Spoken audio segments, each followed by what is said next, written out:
በክርስቶስ ኢየሱስ ሆኖ በፍቅር የሚሰራ እምነት እንጂ መገረዝ ቢሆን ወይም አለመገረዝ አይጠቅምምና አሁንም አይጠቅምምና ያለው ጳውሎስ የመጀመሪያው ለድህነት አይሆንም ነው እያለ እየነገረን ያለው ለድህነት አይሆንም፣ የእግዚአብሔርን ጽድቅ ለመቀበል አይሆንም። ቀጥሎ ግን አሁን የሚያነሳው ቅዱስ ኑሮ የጽድቅ ኑሮ ለመኖርም አይሆንም ነው የሚለው። ተመልከተ እግዚአብሔር ቃል እንደሚል በክርስቶስ ኢየሱስ ሆኖ በፍቅር የሚሰራ እምነት እንጂ መገረዝ ቢሆን ወይም አለመገረዝ አይጠቅምምና በመልካም ትሮጡ ነበር አለ ጳውሎስ። ትሮጡ ነበር አለ ጳውሎስ። መንፈስ ከእምነት የጽድቅን ተስፋ እንጠባበቃለና የክርስትና ሕይወት በእምነት በመንፈስ በተስፋ የሚኖር ሕይወት ነው ይላል ጳውሎስ። የክርስትና ሕይወት እውነተኛው የክርስትና ሕይወት በእምነት ክርስቶስን ከማመኔ የተነሳ እምነቴን በመታዘዝ የምኖረው ሕይወት እንጂ ሕግ በመጠበቅ ባለመጠበቅ የምኖረው አይደል። የክርስትና ሕይወት በመንፈስ ቅዱስ ኃይል የምኖረው እንጂ አድርግ አታድርግ በሚል የሕግ ባርነት ውስጥ ተቀርቅሬ የምኖረው አይደል። የክርስትና ሕይወት የምጠብቀውን የድህነት ተስፋ ያን ተስፋ ለመካፈል በበጉ ራት ላይ ለመገኘት በዛ ግብዣ ላይ ለመገኘት ልብሴን በደሙ እያነጻው ያድናል። ሕግ በመጠበቅ ባለመጠበቅ አይደለም። ያን ተስፋ ልወርሰው ያለውን ተስፋ ከዛ ተስፋ የተነሳ የዛሬ ኑሮዬን ወስናለሁ። ለዛ ተስፋ እንደሚኖር ሰው እኖራለሁ። ሕግ ጠብቅ አጠብቅ ነው ለሷ ለምኖረው ተስፋ አለ። ኢየሱስ ሲመጣ በበጉ ራት ላይ የምገኝበት በጉ ከተማዋ በጉ ብርሃኗ በሆነባት ከተማ የምገኝበት ተስፋ አለ። ይሄ የሚሞተው የማይሞተውን የሚለብስበት ሞት ድል በመንሳት ተዋጠ ተብሎ የተጻፈው ቃል የሚፈጸምበት ተስፋ፣ የሙታን ትንሣኤ ተስፋ፣ ኢየሱስ ክርስቶስ ሲገለጥ እሱን ሳይ እግዚአብሔር በራሱ የኃይል አሰራር ይሄንን የሚሞተውን ሰውነቴ የኢየሱስ ክርስቶስን አካል እንዲመስል የምለወጥበት ተስፋ፣ በቅጽበት አይን የምለወጥበት ተስፋ። ለዚህ ነው ዛሬ ዝሙትን ምንቀው። ብራዘር አይመጥነኝም። ከሞን ተስፋ አለኝ እኔ ብራዘር፣ በዚህ ልክ የከበረ የምገባበት ለሱ በሚመጥን ሕይወት ስርዓት እኖራለሁ እንጂ አትድርግ አታድርግ፣ ስጥ አትስጥ፣ አብላ አታብላ። ኧረ ተው። ጳውሎስ ይሄን ነው የሚለው። እየሰማኝ ነው?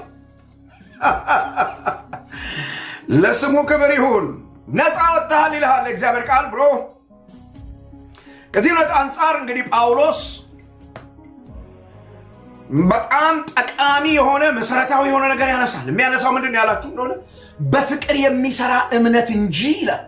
የሚጠቅመው ለቅድስና የሚጠቅመው ሕግ መጠበቅ አይደለም። ለቅድስና የሚጠቅመው የሆነ የሃይማኖት ስርዓት መቅጠት። ታዲያ ምን ነው የሚጠቅመው? በፍቅር የሚገለጥ መታዘዝ፣ በፍቅር የሚሰራ እምነት። ለድህነት ነው? ኖ፣ ለመቀደስ። እነዚህ የሕግ አስተማሪዎች ሕግ ይዘው የመጡት ለምንድን ነው? እሱ ለእግዚአብሔር ቅዱስ ኑሮ መኖር የምትፈልጉ ከሆነ ሕግ መጠበቅ አለባችሁ። ቅዱስ ኑሮ መኖር ስትችሉ ነው የምትድኑት ይሉናል። አይ ቅዱስ ኑሮ ሳንጀምር በበደላችንና በኃጢአታችን ሙታን ሳለን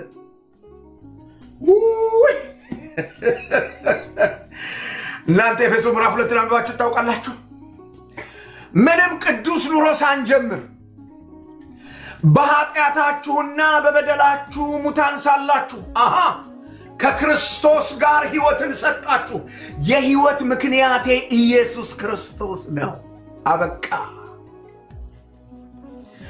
እና ለምንድን ነው አሁን እምነትህን በመታዘዝ ኢየሱስን በመታዘዝ በመልካም ኑሮ ልትኖር የምትፈልገው? ቅዱስ ኑሮ ልትኖር የምትፈልገው? ቅዱስ አረገኛ፣ ቀደሰኛ፣ አጸደቀኛ። እንዴ ስሜ እኮ ጻድቅ ነው፣ በክርስቶስ ኢየሱስ ሳምን ጻድቅ ሰው ሆኛል። ሮንግ የሆነ ነገር እንዴት አደርጋለሁ? ማንነቴ አይደለም፣ ተፈጥሮዬ አይደለም፣ ኔቸሬ አይደለም፣ አይስማማኝም። ታዲያ ምን ታደርገዋለህ? ይህን ተፈጥሮ እገፈዋለሁ በእግዚአብሔር ቃል። የፈጠረውን እንዲመስል ዕውቀትን በማግኘት የሚታደሰውን አዲሱን ሰው እንደዚህ እንደ ታሪኩ የእግዚአብሔርን ቃል የሚነግሩኝን ሰዎች በመስማት የእግዚአብሔርን ቃል ዕውቀት በማሰብ አእምሮዬን እያደስኩ እየለወጡ ያንን የማይመጥነኝን ሰው እያስወገድኩ ለምን ነህ የተባልኩት ነው። እሱ ጻድቅ፣ ትክክለኛ፣ እግዚአብሔር ትክክለኛ ሰው ብሎ እንደተቀበለኝ እንደዚያው ነው የምኖረው። አበቃ። እኔ ከሕግ ጋር አልታገልም፣ ማንነቴ እኖራለሁ። ያድናል። በፍቅር የሚሰራ እምነት የዳናው በፍቅር ስለምንኖር አይደለም ዘመዶች። ነገር ግን በእምነት መዳን ግን ሁሌ ፍቅርን በሰው ውስጥ ይፈጥራል። ወንድምን መውደድ። እግረ መንገዴ የዘላለም ሕይወት እንዳለንና እንደሌለን አሲድ ቴስት ልስጣችሁ በእግዚአብሔር ቃል። ፈቃደኞች ናችሁ? ፈቃደኞች ናችሁ ዘመዶች? ብዙ ሰዎች የዘላለም ሕይወት ያላቸው ከወንጌል አማኝ ወደ እንትን ሃይማኖት ሲሄዱ፣ ከእንትን ሃይማኖት ወደ ወንጌል አማኝ ወደሚባለው ሲመጡ ይመስላቸዋል። የዘላለም ሕይወት እንዳላችሁ ታውቁ ዘንድ ይሄንን እጽፍላችኋለሁ። ሐዋርያው ዮሐንስ የዘላለም ሕይወት እንዳላችሁ ታውቁ ዘንድ ይሄንን እጽፍላችኋለሁ። አንደኛ ዮሐንስ ምዕራፍ 2 ወንድሙን የሚጠላ ሁሉ ነፍሰ ገዳይ ነው፣ ነፍሰ ገዳይም የዘላለም ሕይወት የለው። 4 ነጥብ። ወንድምህን በየአደባባዩ በየሶሻል ሚዲያው በየስልካ ስልኩ ዘንጥለህ እየበላ በክርስቶስ ነኝ የሚባል ነገር የለም። ብራዘር ወንድሙን የሚጠላ እንዴት እንዲህ ይሆናል? አንደኛ ዮሐንስ ምዕራፍ 3 ቁጥር 1 እንዲህ ብሎ ይነግራል። የእግዚአብሔር ልጆች ተብለን እንድንጠራ አብ እንዴት ያለውን ፍቅር እንደሰጠን እዩ። አብ እንዴት ያለውን ፍቅር እንደሰጠን እዩ እና እንዲሁ ነን። ሰውን የምንወደው በምክንያት አይደለም። ታብታብ ስላረገ፣ ጊፍት ስለሰጠ፣ ኮመንት ስለጻፈ፣ ቲፎዞ ለመሆን ስለሞከረ ኖ። አትሰቃዩ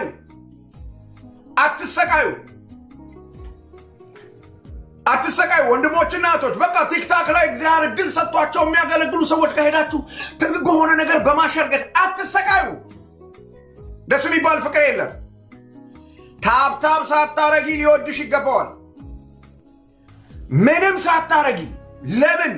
እንዲሁ ወደደ ነው የሚለው። እንዲሁ ነው ሰው የሚወደደው። ይሄ ነው የእግዚአብሔር ፍቅር፣ አጋፔ የሚባለው። ስንድን የተቀበልነው የዘላለም ሕይወት እንዳለን የምናረጋግጥበት ቴስት። እንደውም ይሄ ፍቅር ከአስቆሮቱ ይሁዳ ጋር እንኳን እንድንበላ ያደርጋል። አይገርምም? እንዲሁ ነና። ኢየሱስ የእግዚአብሔር ልጅ የአስቆሮቱ ይሁዳን እግር ማጠብ ችሎ ነበር። አሳልፎ እንደሚሰጠው እያወቀ፣ እንደሚገድለው እያወቀ፣ እንደሚያሳርደው እያወቀ እየተናገረ። እንደውም ጌታ ኢየሱስ አንዴ ጨከን ብሎ ዮሐንስ ወንጌል ምዕራፍ 6 ላይ እናንተ ሁላችሁን የመረጥኩኝ አይደለሁም ማለት ሲል ከእናንተ መካከል አንዱ ዲያብሎስ ነው። ይገርማል። በዚህ ልክ ዲያብሎስ ኢየሱስን በሚጠላው ልክ የሚጠላውን አስቆሮቱ ይሁዳን እግሩን አጥቦ ለጴጥሮስ የሰጠውን የጌታ እራት ለእሱም ሰጠው። ይገርመኛል። ዘንድሮ ፓስተሮች ይሄን ማድረግ እንችል ይሆን? እዚህ ቲክታክ ላይ ያለን አርበኞች ይሄንን ማድረግ እንችል ይሆን? ኑ ወደ እግዚአብሔር ቃል። ድህነት ቀልድ አይደለም። በእምነት መዳን ይሄንን ፍቅር እኛ ውስጥ ይፈጥረዋል።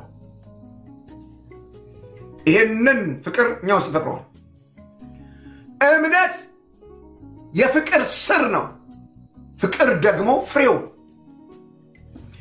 አምነህ ስትድን አንተ ውስጥ የሚፈራው ፍሬ ይሄ ነው። ወንድምነት፣ እህትነት፣ አክስትነት የምትባባልበት አይደለም ይሄኛው እምነት። አንደኛ ቆሮንቶስ ምዕራፍ 13 ቁጥር 4 እስከ 7 የምታየው ነው። እምነት ይታገሳል፣ በደልን አይቆጥርም፣ ከእውነት ጋር ደስ ይለዋል የተባለለት፣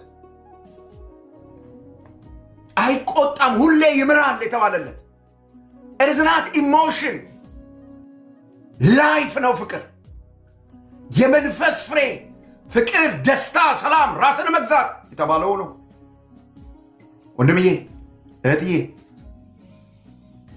ቅዱሳንን ማዳን ስለሆነ ዓላማዬ እውነትን በዚህ ልክ ጨክኜ ስናገር ታገሱኝ፣ ትጠቀማላችሁ።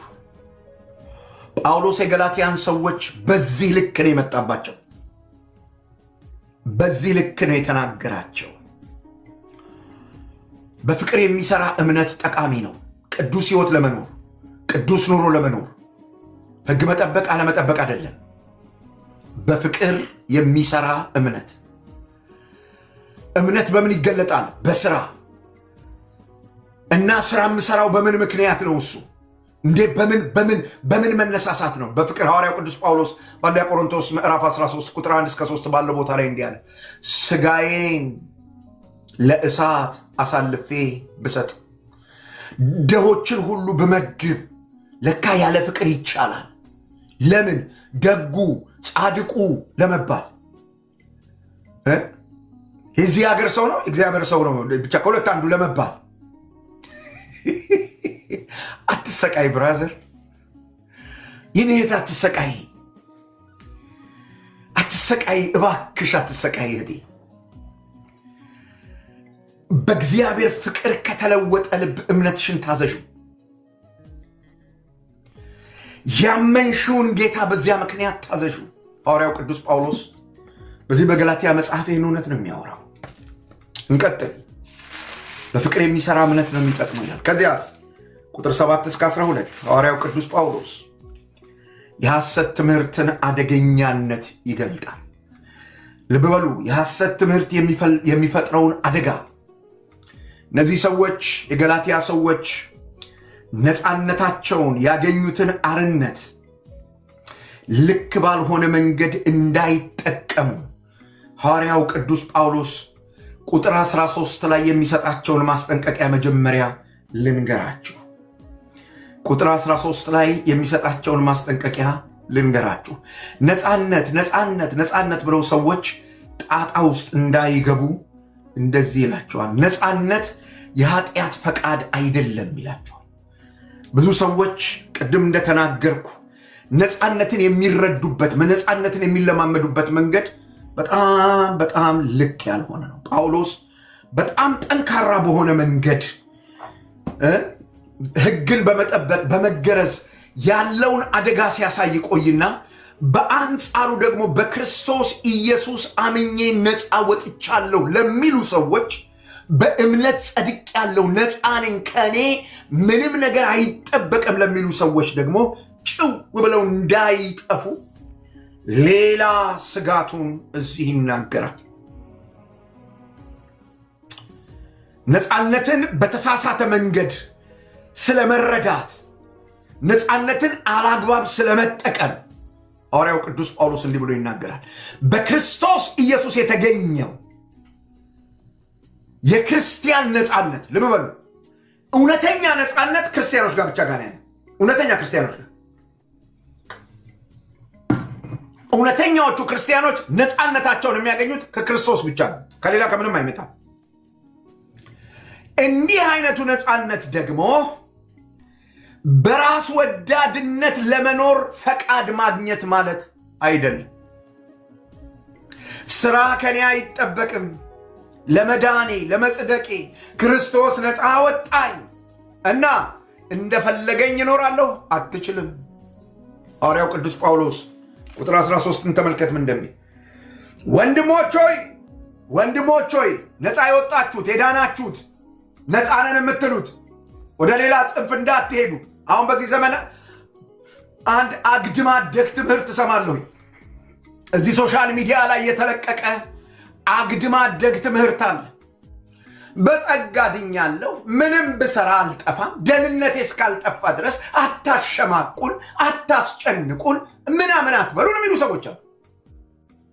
ከየት እንዳመጣኸው አላውቅም፣ ግን ሐዋርያው ጳውሎስ እንደዚህ ነው የሚለው። ወዳጄ ስማ፣ ወንድሞች ሆይ በክርስቶስ ኢየሱስ የማዳን ሥራ ነፃ የወጣችሁ አርነት የወጣችሁ ወንድሞች ሆይ እደግመዋለሁ፣ ወንድሞች ሆይ ጳውሎስ ነፃ የወጡትን በአይሁድ የስተት ትምህርት የተያዙበትን ወንድሞች ሆይ ብሎ ይጠራቸው እና ለወንድሞች ምንድነው የሰጠው? እንትን አይ ነፃ ናችሁ እኮ ምን ችግር አለ? እዚህ መጥተው ሲያጨናንቋችሁ ተገረዙ፣ ተጠብቁ፣ ወደዛ በሏቸው፣ እንደፈለጋችሁ ኑሩ አይደለም ያላቸው። ተመልከት ቁጥር 13 ምን እንደሚል፣ ወንድሞች ሆይ እናንተ ለአርነት ተጠርታችኋል። 4 ነጥብ።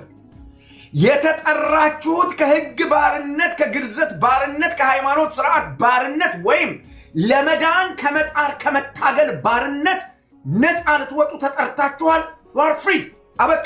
4 ነጥብ። ከዚያ ግን ተመልከት ብቻ ይላል ጳውሎስ ስጋቱን ሲገልጥ፣ በቃ እንደዚህ ነው ብለህ ድህነት የሚገኘው በዚህ መንገድ ነው በቃ አለቀ ብለህ ብቻ አርነታችሁ ለሥጋ ምክንያት አይስጥ፣ ነገር ግን በፍቅር እርስ በርሳችሁ እንደ ባሪያዎች ሁኑ። በጣም ጠንካራ ነገር ነው የሚናገረው ጳውሎስ። በጣም ጠንካራ ነገር።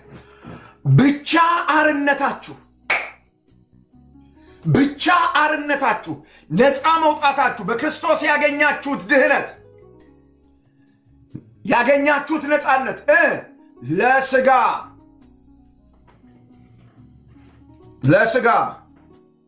ምክንያትን አይስጥ። ሥጋ እንደፈለገው እንዲፋንን፣ ሥጋ እንደፈለገው እንዲኖር እንመጣለን። የሚቀጥለው ሳምንት የሥጋን ሥራ ጳውሎስ ገልጧል። ይህንን የሚመስል ነው ብሎ ከእግዚአብሔር መንግሥት ያጎድላል ብሎ ነው የገለጠው እና የአሮጌ ተፈጥሮ የአሮጌ ማንነት እንደፈለገው እንዲሆን እንዳሻው እንዲሆን ብዘሙት ምን አለ ብቀምስ ምን አለ እንዳትሉ፣ ብቻ አርነታችሁ ለሥጋ ምክንያት እንዳይሰጥ። የሥጋ ሥራ ሲገለጥ እንዴት እንዲህ ታደርጋለህ ስለ እንደ በጸጋ ስለዳንኩ እንዳትሉ፣ ነፃ ስለወጣሁ እንዳትሉ። ነፃ የወጣችሁት ለዚህ ጉዳይ አይደለም። ነፃ የወጣችሁት አርነት የወጣችሁት ያለ ሥራ የጸደቃችሁት ልቅ የሕይወት ሥርዓት ለመኖር አይደለም።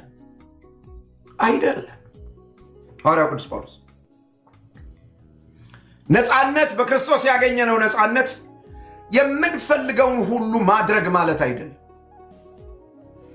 እውነተኛ ነፃነት እግዚአብሔር ባሰበው መንገድ ብቻ መኖር ማለት ነው። እውነተኛ ነፃነት እየሰማ ነው? ሰማሽ ነው? በክርስቶስ ኢየሱስ የሆነውን ነፃነት ስታገኘው ፈቃድህ በሰማይ እንደሆነች እንዲሁ በምድር ትሁን። ሁሌ ሰሚሽን ለእግዚአብሔር ቃል፣ ሁሌ እንደፈለክ ልትናገር፣ እንደፈለክ ልትሳደብ፣ እንደፈለክ ልትጠላ፣ እንደፈለክ ልትዋሽ፣ እንደፈለክ ልትገድል፣ እንደፈለክ ልትመልስ አይደለም። ነፃ የወጣው ከሕግ ባርነት ፈቃድህ በሰማይ እንደሆነች እንዲሁ በምድር ትሁን ብለህ ሰሚት እንድታደርግ በሞት ፊት ማለት ነው። በደንብ አድርጋችሁ ስሙ። የአብ ልጅ ኢየሱስ ጌትሰማኒ የሚባል ቦታ ከሞት ጋር ፊት ለፊት ተገናኙ። ደቀ መዛሙርቱ ለመጸለይ አቅም አልነበራቸውም። እንዲያግዙት ጠይቋቸው ነበር፣ አልቻሉም። በሞት ፊት ማን መጸለይ ይችላል? ከተቻለ ያጸልያል እንጂ በሞት ፊት መቆም የሚችል የሰው ልጅ አልተገኘም። አንድ ብቻ ነው፣ የአብ ልጅ። ለስሙ ክብር ይሁን። መጽሐፍ እንዲህ ብሎ ይናገራል፣ ወዙ በምድር ላይ እንደ ደም ነጠብጣብ ነበር ይላል። በለው ወዙ በምድር ላይ እንደ ደም ነጠብጣብ ነበር። ለምን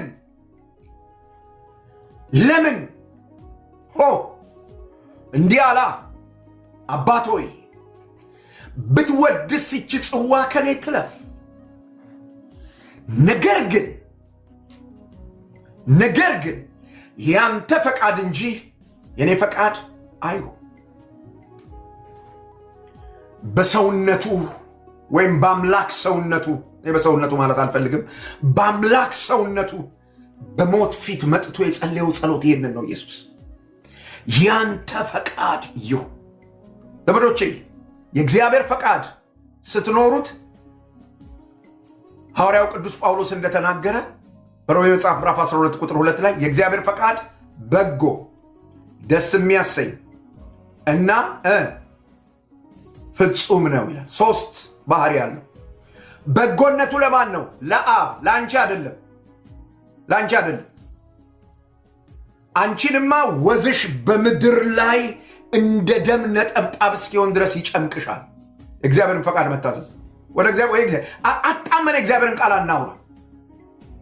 ማንን ነው ደስ የሚያሰኘው? እግዚአብሔርን። በጎነቱ ለማን ነው? ለአብ። ልጁ በዛ ልክ ሲጨመቅ በዛ ልክ ሲሆን እግዚአብሔር በጎ ነው። ለእግዚአብሔር በጎ ነበር። ለኢየሱስስ ኖ ይሄ ጽዋ ከኔ ይለፍ ነበር የኢየሱስ ምርጫ።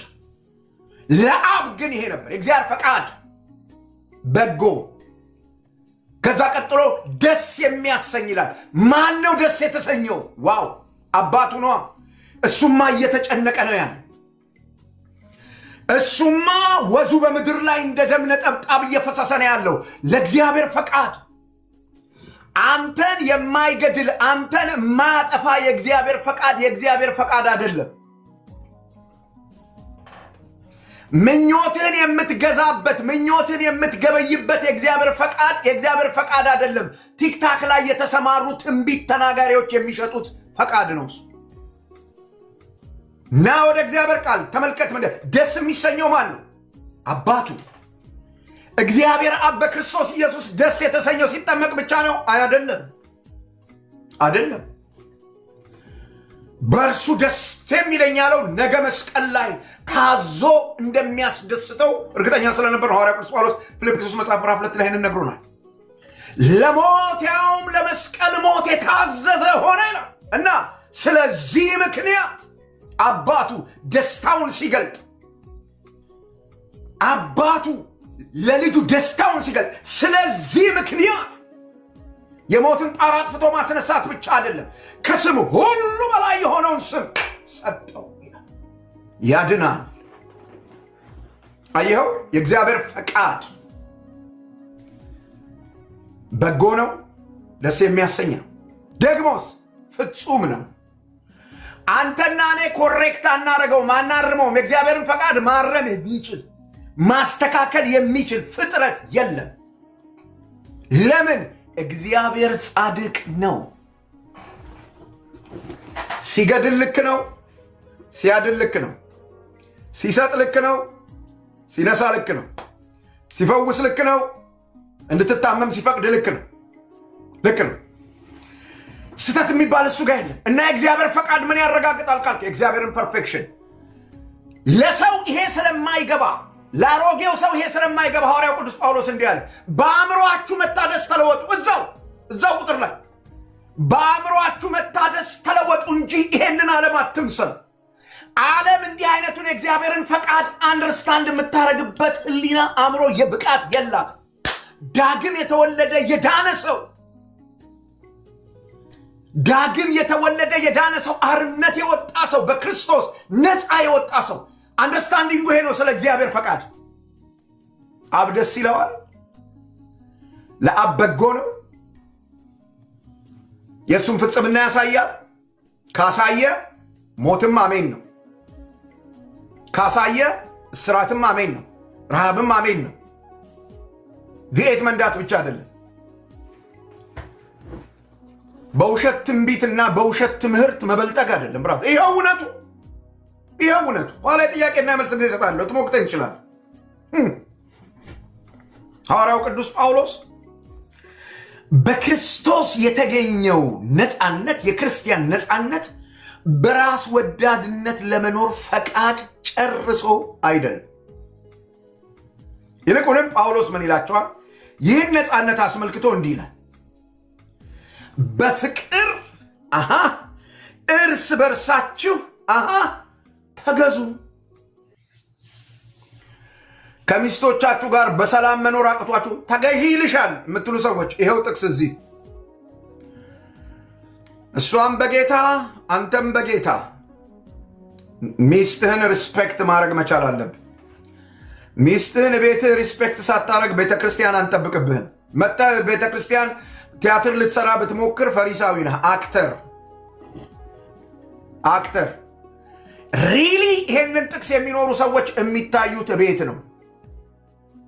እቤት ከሚስታቸው ጋር ድካሟን ከሚያውቁ ሚስታቸው ጋር ባህሪዋ ካልተመቻቸው ሚስታቸው ጋር ድካሙን ከምታውቀው ባሏ ጋር ባህሪዋ ካልተመቻት ባሏ ጋር ከፍቅር ተነስታ ጥቅስ መዛ አይደለም፣ ስለ ሕግ አይደለም። የጌታ ልጅ ባል ከመሆኑ በፊት በክርስቶስ ወንድምሽ ነው። ሚስት ከመሆኗ በፊት በክርስቶስ እህት ናት። የአካል ብልት የተደረጋችሁ ስትጋቡ አይደለም፣ በመንፈስ ቅዱስ ወደ ክርስቶስ አካል ስትጠመቁ ነው። እባካችሁ ቅዱሳን ጋብቻን በዚህ አግባብ ያዙት። ቅዱስ ቃሉ ይሄን ነው የሚያወራው። የልጆቿ አባት ከመሆንህ በፊት የልጆቹ እናት ከመሆንሽ በፊት በአካሉ ላይ ያላችሁ ልትነቃጠሉ የማትችሉ ብልቶች ናችሁ። የክርስቶስ የአካሉ ብልቶች ናችሁ። የሚስት ስቃይ ያንተ ፔን ነው፣ ያንተ ፔን ነው። ሚስት ስለሆነች ሳይሆን በመጀመሪያ ደረጃ የአካል ክፍል ስለሆነች የእሷ ድካም ያንተ ነው። አልተመቸኝም የምትለው የእሷ ባህሪ ያንተ ነው። አግዛት። ጌታዊ ጎስጾት ምናምን እያልክ በየመንደሩ አትዙር። በየቲክታኩ ለማስጠንቆል አትሯሯጥ። ይነጥሉሃል ከእናትህ እግዚአብሔር ከሰጠህ ከዛች ንጹህ ሴት። እስቲ የምስትህን ድካም ታገስ። እስኪ የባልሽን ድካም ታገሺ። ከፍቅር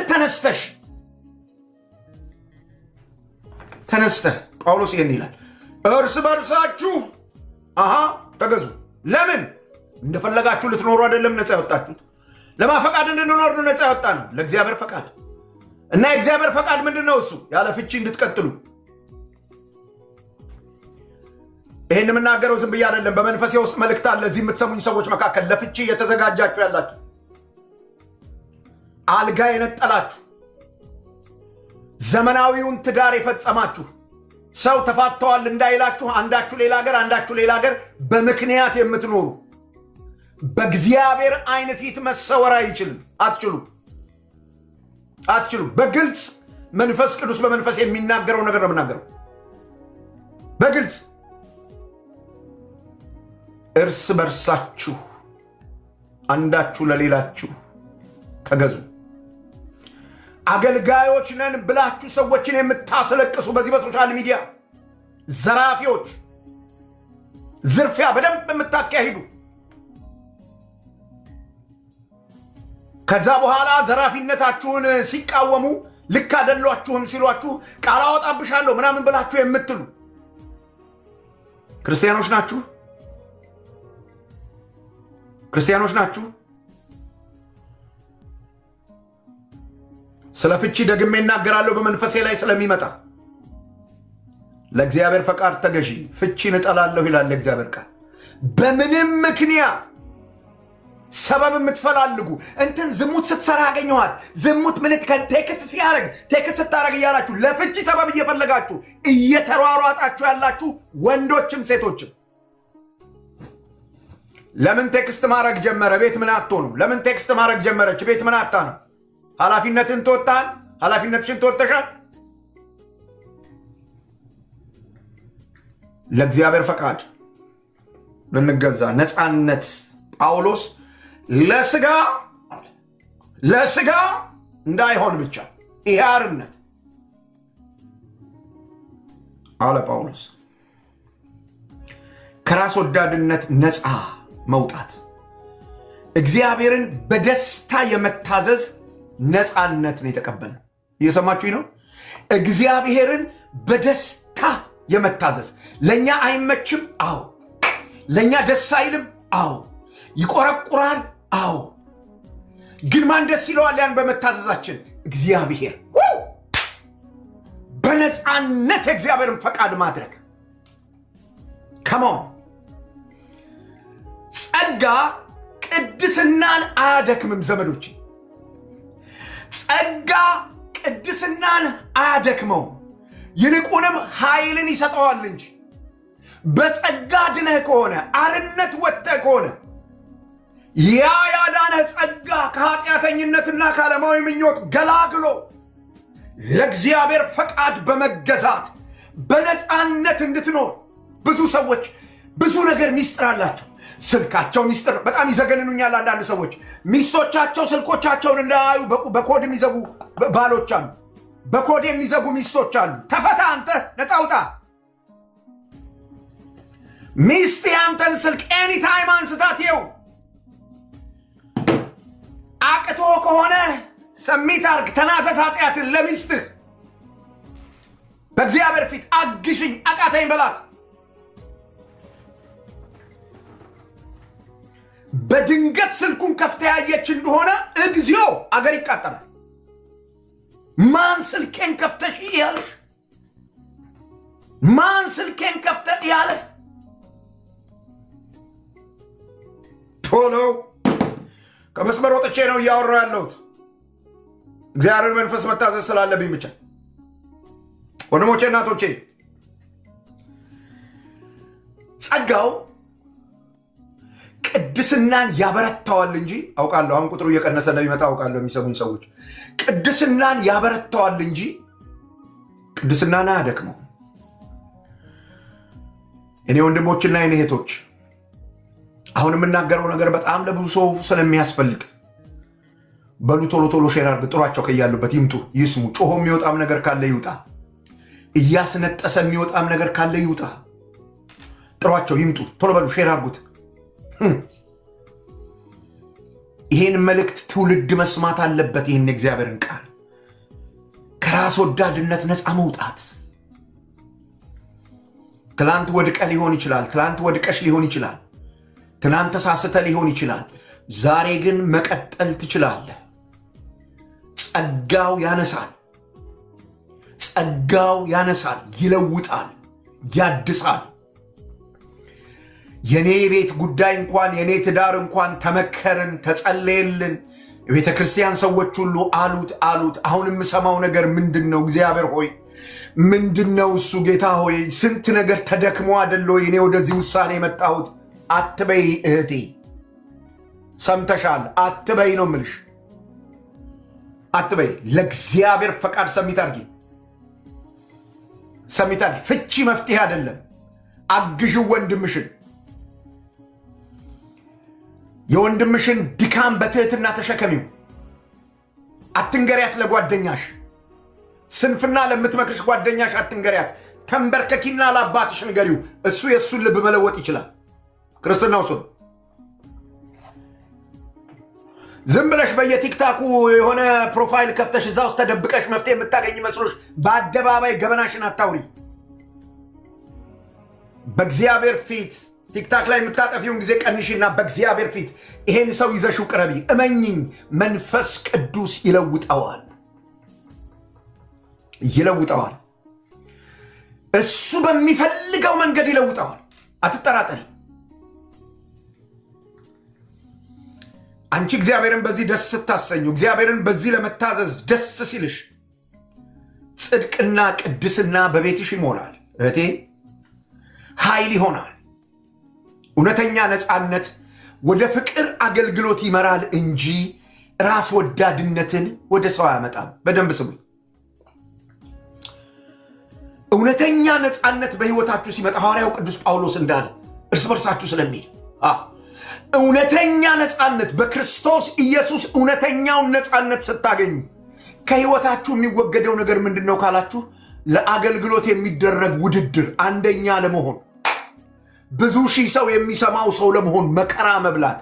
ቲክታከር ነው ይሄ፣ አገልጋይ አይደለም። ከሰማህ የእግዚአብሔር ቃል ከጠቀመህና እናስማ። ብራዘር፣ ይጠቅመናል የሚሉ 5 ሰዎች ካሉ እነሱን እናስተምራለን።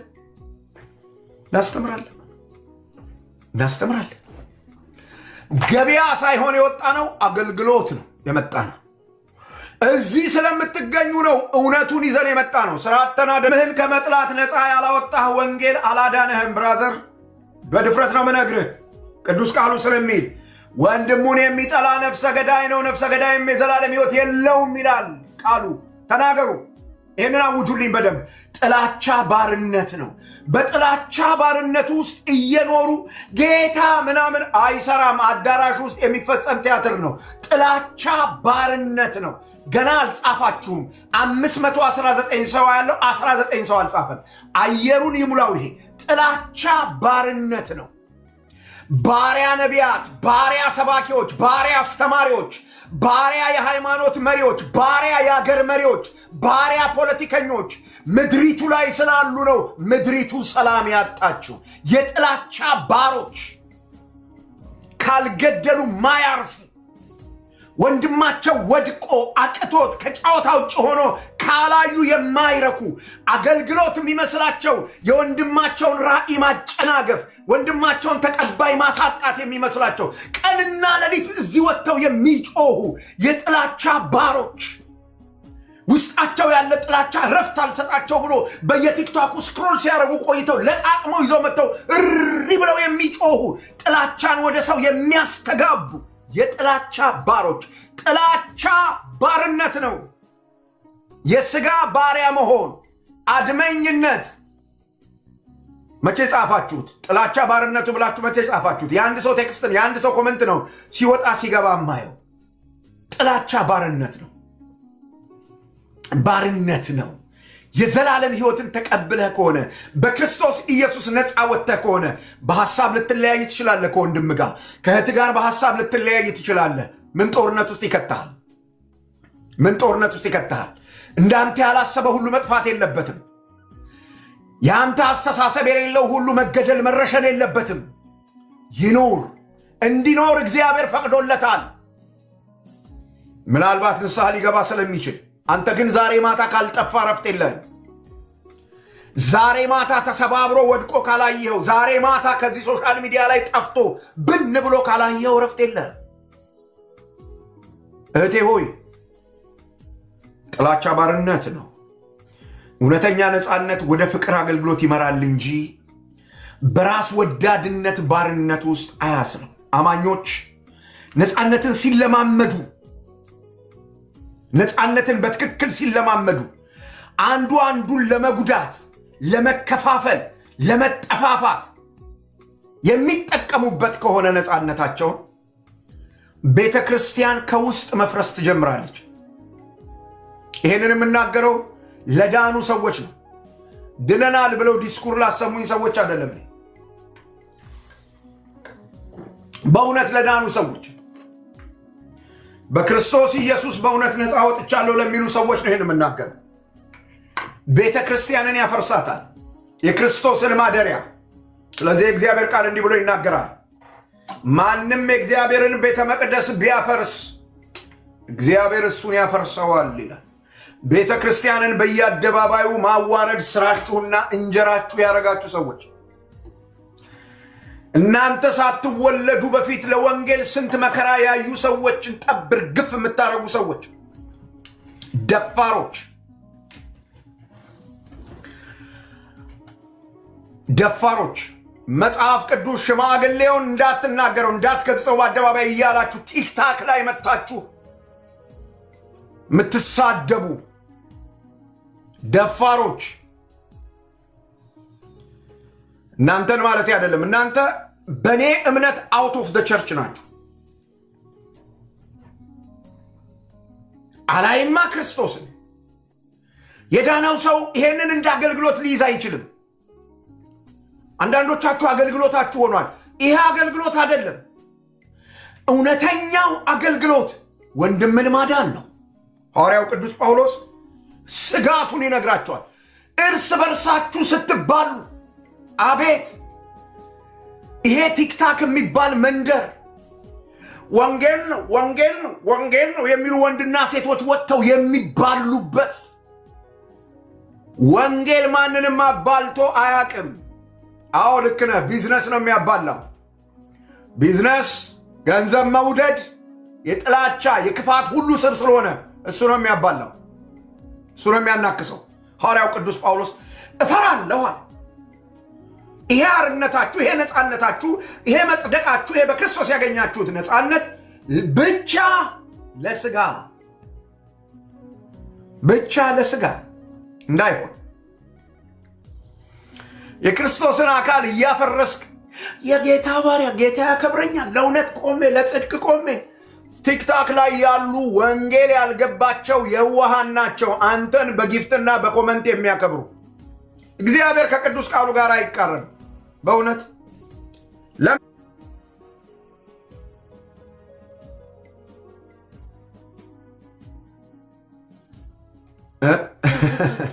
ያልሳታችሁ በትክክል ያላችሁ እናንተ የወደቀውን በየዋሃት መንፈስ አቅኑት ይላል።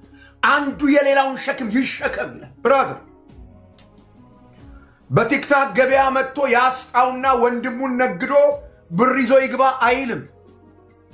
እህቱን ነግዶ ብር ይዞ ይግባ አይልም። የአሁኑ ድፍረት ብሷል።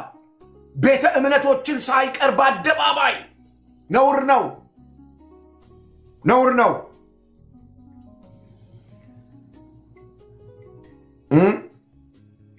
ጳውሎስ ከዚህ አደጋ ለመጠበቅ እንዲቻል አንድ ነገር ይናገራል። አንድ ትልቅ ነገረ መለኮት ይናገራል ጳውሎስ። አንድ ትልቅ የነገረ መለኮት ሐሳብ ወይም የእግዚአብሔርን ስነ ምግባራዊ ፈቃድ ይናገራል። በአንድ አባባል ጠቅልሎ ይናገራል።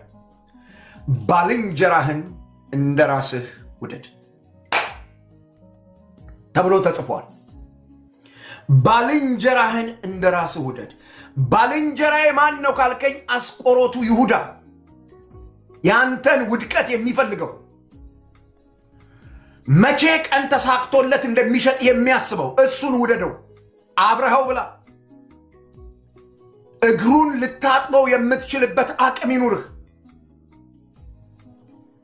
ስሙ ሲጠራ የሚንተከተከው ደምህ ይረጋጋ። እንደዚህ ውሃ ጠጣና ብለህ ስለ ወንድም ስትሰማ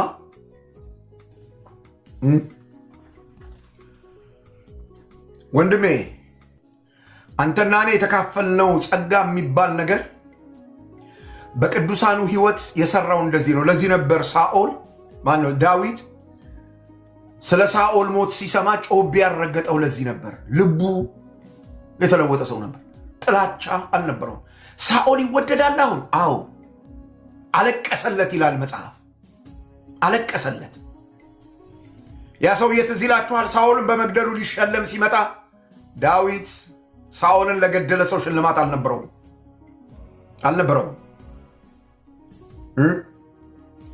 ወሬ አሉባልታ ለሚያቀብሉን ሰዎች ጊፍቱ መዓት አይደል? በእግዚአብሔር ቃል መገሰጽ ስላለብኝ ነግራችኋለሁ። ሐዋርያው ቅዱስ ጳውሎስ እንዲህ ይላችኋል፣ ባልንጀራህን እንደዚህ እንደ ራስህ አድርገህ ውደድ። ስለዚህ በክርስቶስ ያለን ነፃነት የበለጠ አፍቃሪ ትሑታንና ሌሎችን ለማገልገል የበለጠ ፈቃደኛ እንድንሆን ያደርገናል እንጂ ለዓመፅ ለሥጋ ፈቶ አይለቀንም።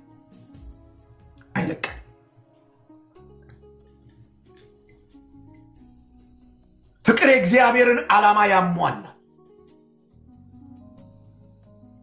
ፍቅር የእግዚአብሔርን ዓላማ ያሟላል። ሕግ ሁሉ አለ ጳውሎስ ባልንጀራህን እንደ ራስህ ውደድ በሚል በአንድ ቃል ይፈጸማል ወይም ይጠቀለላል። ፍቅርን መጣል የእግዚአብሔርን የሞራል ፈቃድ መጣል ነው ዘመዶች። ፍጻሜው አደጋ ነው። ፍቅር ፈጽሞ የማይቻለውን ነገር እንዲቻል ያደርጋል። የማይቻለውን ነገር እንዲቻል ያደርጋል። የሌሎችን መልካም ነገር ይፈልጋል። አንድነትን ያበዛል። ፍቅር ክርስቶስን ያንጸባርቃል። ፍቅር ከዚህ አንጻር የጳውሎስ ማስጠንቀቂያ ምን ነበረ ካላችሁ፣ እርስ በርሳችሁ ብትነካከሱ ብትበላሉ እርስ በርሳችሁ እንዳትጠፋፉ ተጠንቀቁ። ይሄ ነበር የጳውሎስ ምክር። ሕግ ጠባቂነት ወይም በሕግ በኩል እጸድቃለሁ በሕጉ በኩል እቀደሳለሁ የሚለው መሻታቸው በመካከላቸው ችግር ፈጥሮ ነበር።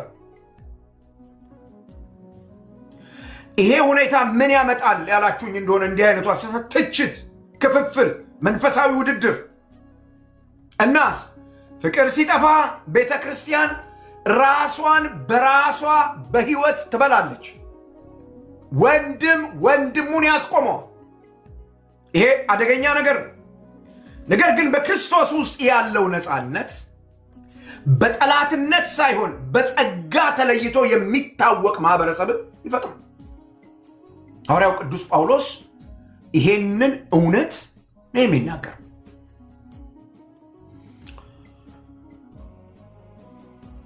ዘመዶቼ የመጨረሻውን የጳውሎስን ሐሳብ ላንሳ። በዚህ ምዕራፍ 7 ቁጥር 12 እስከ 13 ያነሳው የሐሰት ትምህርት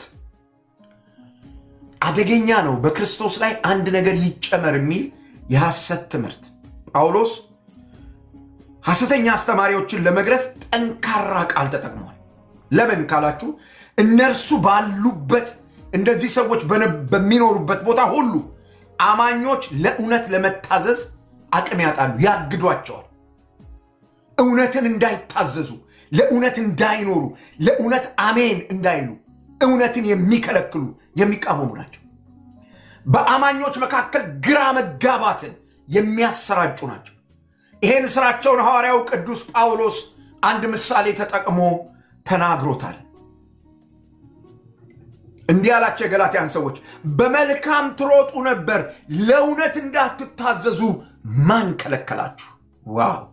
እውነቱ ምንድነው? እሱ በክርስቶስ ኢየሱስ አርነት ወጥተን አርነታችንን በፍቅርና በቅድስና እየተለማመድን እንኑር የሚለውን እውነት ተገረዙ፣ በክርስቶስ ላይ ይህን ጨምሩ፣ በክርስቶስ ላይ ያን ጨምሩ፣ በክርስቶስ ላይ ያን አድርጉ የሚል የስተት ትምህርት ይዘውባቸው መጡ እና ሐዋርያው ቅዱስ ጳውሎስ በመልካም ትሮጡ ነበር ሲል ምን ማለቱ ነው? እግዚአብሔርን ደስ ለማሰኘት ነበረ እነሱን የሰማችኋቸው። ብዙ ሰዎች ሐሰት አስተማሪዎችን የሚቀበሉት ለእግዚአብሔር የተሻለ ሕይወት ለመኖር ብለው፣ ግና ዘመዶቼ የሐሰት ትምህርት ለእግዚአብሔር የተሻለ ኑሮ ያኖራችሁ፣ ለእግዚአብሔር የተሻለ ሕይወት አያኖራችሁም። እንደውም ሐዋርያው ቅዱስ ጳውሎስ የስተት ትምህርትን በአንድ ምሳሌ የገለጠው ጥቂት እርሾ ሊጡን ሁሉ እንደሚያቦካው። ምን? ጥቂት እርሾ ሊጡን ሁሉ እንደሚያቦካው። አንድ ሰው በስተት ትምህርት አስተሳሰብ ተይዞ ቤተክርስቲያን ውስጥ ካለ ቤተክርስቲያን በሙሉ ትበከላለች። አያርፍም ሰውዬ። ጳውሎስ ይህንን ያለው ጥቂት እርሾ ሊጡን በሙሉ ግልብጥብጡን አውጥታ ሌላ መልክ እንደምትሰጠው የስተት ትምህርት ወዲያው ካልታረመ፣ ወዲያው ካልታረቀ፣ ወዲያው ካልተገሰጸ፣ ወዲያው ከቤተ ክርስቲያን ካልወጣ ረብሻ ይፈጥራል። በገላትያ ረብሻ ፈጠረ። ጳውሎስንና የገላትያን ሰዎች አጣላ። የገላትያ አማኞች እርስ በርሳቸው ተጣሉ፣ ተባሉ። ስለዚህ ሐዋርያው ቅዱስ ጳውሎስ ይሄንን እውነት በጊዜ እንዲያርሙ ይናገርና ከዚህ ጋር አያይዞ የገላትያን ሰዎች ስለ አንድ እውነት ያሳስባቸዋል። በጸጋ መዳን በግልጽ ሲሰበክ፣ በጸጋ መዳን በግልጽ ሲነገር ስደት አለ ብሎ ይናገር። እኔ እስካሁን ሕግን ብሰብክ ኖሮ ለምን ያሳድዱኛል? አያሳድዱኝም ነበር እኮ። ይሄን ለእናንተ የምናገረውን እውነት ስለማስተምር ነው የሚያሳድዱኛል። ምንም አርገናቸው አይደለም የሐሰት አስተማሪዎች የሚቃወሙ። ኢየሱስ ክርስቶስ ብቻውን ያድናል ስንል አንዴ መናፍቅ፣ አንዴ ግብረ ሰዶም፣ አንዴ ምናምን የሚል መዓት የሚያወርዱብን ሰዎች ምንም አርገናቸው ሐሰት ስለተናገርን አይደለም። ይህንን መስማት ስለማይፈልጉ ነው። ዛሬ እንደውም አንድ ዜና ሰምቻለሁ። እንደምንም ተብሎ መንገድ ላይ የሚደረግ ስብከት እንዲቆም ሕግ እንዲወጣ እየሰሩ ነው ሰዎች በኢትዮጵያ። አሁን የቁልቁለቱን መንገድ ትጀምረዋለች ኢትዮጵያ ወንጌልን ስትቃወም። ከፋለች፣ ብድጋለች፣ ተሳካልን፣ ሞላልን ያሉ ሰዎች ወንጌልን መቃወም ሲጀምሩ ይጀምሩታል ያን የቁልቁለት መንገድ። ከታሪክ መማር ያስፈልጋል። እንደ ወንጌል አገልጋይ መናገር ፈልጋለሁኝ። ደርግን ተመልከቱት። ወንጌልን በተቃወመበት ዘመን ሁሉ አገሪቱን ወደ ድህነት አረንቋ ነው ይዟት የወረደው። ያለፈውን መንግስት ተመልከቱት። ወደ መገዳደል፣ ወደ መጠላላት፣ ወደ መባላት ነው ይዟት የወረደው። በወንጌል ላይ መነሳት ስትጀምሩ ችግር ይፈጠራል። ወንጌልን የሰበክናቸው የዘላለም ሕይወት እንዲያገኙ ነው። አታጣሙ። የእርስ በርስ ጦርነት ያስነሳል። የሃይማኖት ጦርነት ያስነሳል። የማንንም ሃይማኖት አንቃወምም፣ አንሳደብም። ኢየሱስ እንደሚያድን ግን በአደባባይ እንናገራለን፣ እስክትገድሉን መተንፈስ እስክናቆም። ይሄ ለእናንተ ስድብ ነው። ለምን ካላችሁ የጸጋውን ወንጌል ስለምትጠሉት።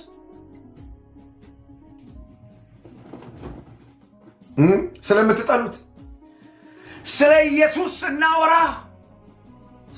የሚያድነው ኢየሱስ ብቻ። ጳውሎስ ይሄን አለ፣ ሐዋርያቱ ይሄን አሉ። በሐዋርያቱ መንገድ ላይ ስላለን፣ በሐዋርያዊ ቅብብሎች ስለምናምን፣ በወንጌል ምክንያት የፈለጋችሁትን ስትሉን ታግሰን እውነቱን እንዲናወራችኋለን። የሚዳነው በኢየሱስ ነው።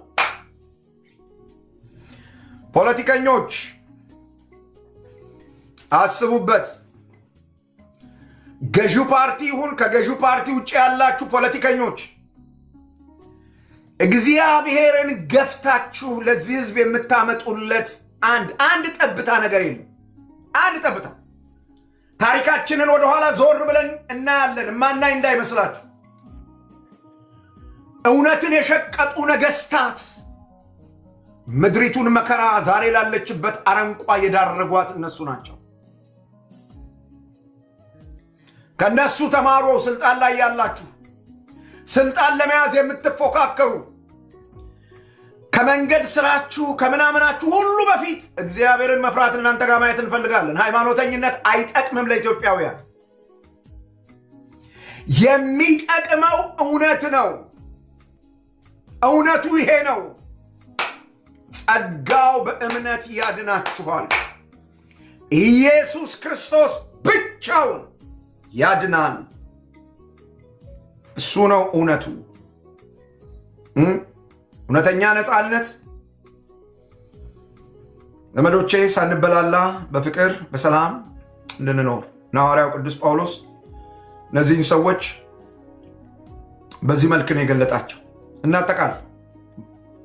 ገላትያ መጽሐፍ ምዕራፍ 5 ቁጥር 1 እስከ 15 በጣም አስፈላጊ የሆኑ እውነቶችን ይነግረናል። የመጀመሪያው ክርስቶስ ብቻ ለድህነትም ሆነ ለቅዱስ ኑሮ በቂ ነው። ኮመንት ላይ አሁን እንግዲህ ክርስቶስ ብቻ በቂ ነው የሚለው ገላትያ መጽሐፍ ነው የሚያስተምረው። ክርስቶስ ብቻ ለድህነትም ሆነ ለቅዱስ ኑሮ በቂ ነው። ምንም የምንጨምረው ነገር የለም። አዎ ክርስቶስ ብቻ በቂ ነው ብሎ የሚስማማ ሰው ይችን ይጻፋ። ክርስቶስ ብቻ እያለ ቶሎ በሉ። ውሃ እየጠጣው ልጠብቃችሁ።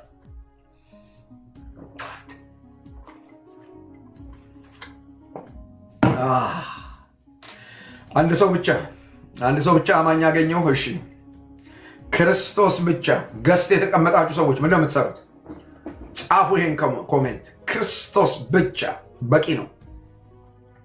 ክርስቶስ ብቻ ለመዳን፣ ቅዱስ ኑሮ ለመኖር፣ ምንም የሃይማኖት ትብታብ ውስጥ ሄደን ባርነት ውስጥ መግባት አያስፈልገን። በነፃነት ልንኖር ክርስቶስ ነፃ ወጥቶናል። ያዳነን እሱ ይቀድሰናል። ክርስቶስ ብቻ። አቤት ቢፈጥን ይሄ ኮመንት እንዴት ደስ ይለኝ ነበር። ይህንን በመጻፋችሁ በቃ ፖለቲከኞቹ ፖለቲካ ሲወራ እንደሚጽፉት እስቲ ኮመንት አድርጉ። ክርስቶስ ብቻ በሉና ምን ይላችኋል? አዎ ጌታ ብቻ። እኔ ምን አልጠቀምበት፣ ግን በቃ አየሩን ይሄ እንዲሞላው ስለፈለኩ ነው። የእግዚአብሔር ስም የተባረከ ይሁን። ሐዋርያው ቅዱስ ጳውሎስ የነገረን እውነት ክርስቶስ ብቻ ለድህነትም ሆነ ለቅዱስ ኑሮ በቂ ነው። ሁለተኛ፣ በእርሱ ላይ የሚጨመር ማንኛውም ነገር ወንጌልን ያደክማል ነው ያለን። ወንጌልን ይጋርዳል። የስተት ትምህርት ነው፣ አይጠቅምም። ከክርስቶስና ከጸጋው ይነጥላል እና ክርስቶስ ብቻ። ክርስቶስ ብቻ። ክርስቶስ ብቻ። 550 ሰው ያለው ሶስት ሰው ሲጽፍ እመለከታለሁ። ክርስቶስ ብቻ። እግዚአብሔር ይቅር ይበላችሁ። ጳውሎስ እንዲህ ይላል፣ ጸጋ ፍቅርን እንጂ ስንፍናን አያፈራም ይላል። ጸጋ ፍቅርን ነው በሰው ውስጥ የሚፈጥረው፣ የእግዚአብሔርን ፍቅር እንጂ ስንፍናን በጭራሽ። ሰነፍ ለእግዚአብሔር ፈቃድ መኖር አይችልም። ሰነፍ የእግዚአብሔርን ቃል መታዘዝ አይፈልግም። ስንፍናውን ነው የሚከተለው። የእግዚአብሔር ጸጋ ሲያድንህ፣ በክርስቶስ ጸጋ በዛ ጸጋ ከስንፍና ስትላቀቅ ጥላቻ አይገዛህም። እና መድኃኒቱ ማን ነው? ክርስቶስ ብቻ።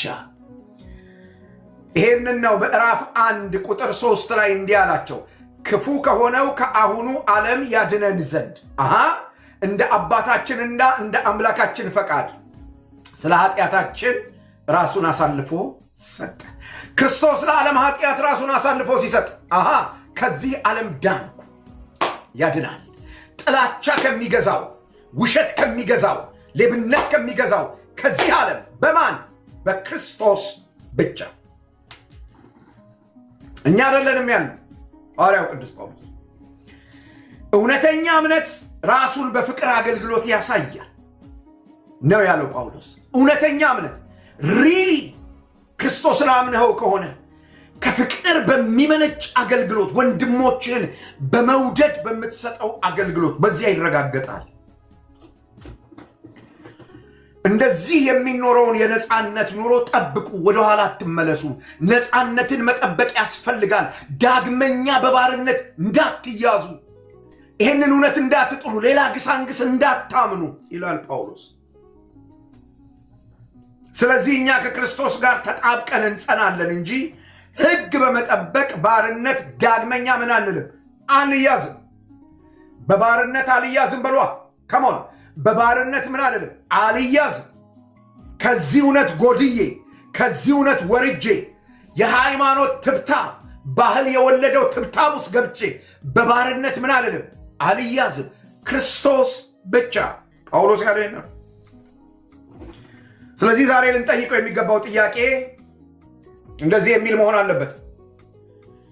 የምታመነው በኢየሱስ ብቻ ነው ወይስ በእኔ ጥረት ላይ ወይስ ሌሎች ነገሮች አሉ? በኢየሱስ ላይ የምጨምረው ማክለው አድም ማድረገው ነገር አለ ካለ ዛሬ አቁሚ፣ ዛሬ አቁም።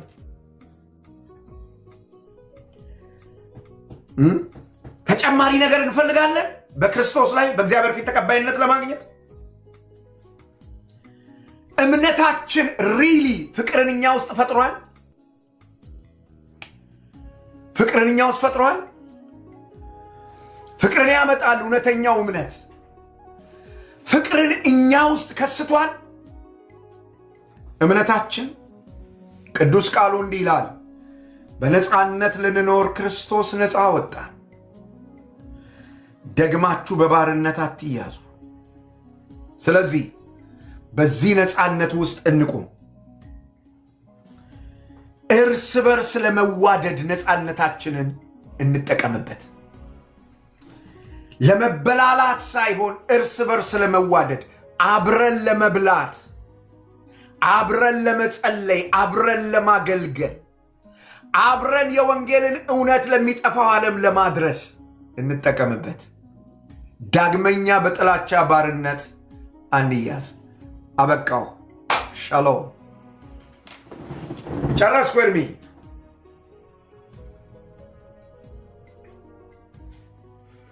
ለእግዚአብሔር ክብር ይሁን። ፓስተርዬ አሜን። ጸጋ ይብዛልህ። ክብር ለመንፈስ ቅዱስ ይሁን። አሜን። በቅዱስ ቃሉ ላስተማረን፣ ለመከረን፣ ለገሰጸን ጌታን እጅግ አድርገን እናመሰግናለን። ቀደም አንድ ነገር ስትናገር በመካከል ላይ እግዚአብሔር በዓላማ ነበር ሲያናግርህ የነበረውና በተለይ ራስ ወዳድነት ከሚባለው ጋር በተያይዞ ጌታ ቢፈቅድ በሌላ ቀን ሰፋ አድርገህ ብትሄድበት በጣም ብዙ ነገሮች ወደ እኔ ጋር ራሱ እንኳን ይመጡ አሉና በተለይ በባልና በሚስት መካከል ይሄ ድብብቆሽ፣ አንዱ ያንዱን ያለማወቅ የብዙ ሰው ህይወትን ውስጥ ለውስጥ በልቶታል።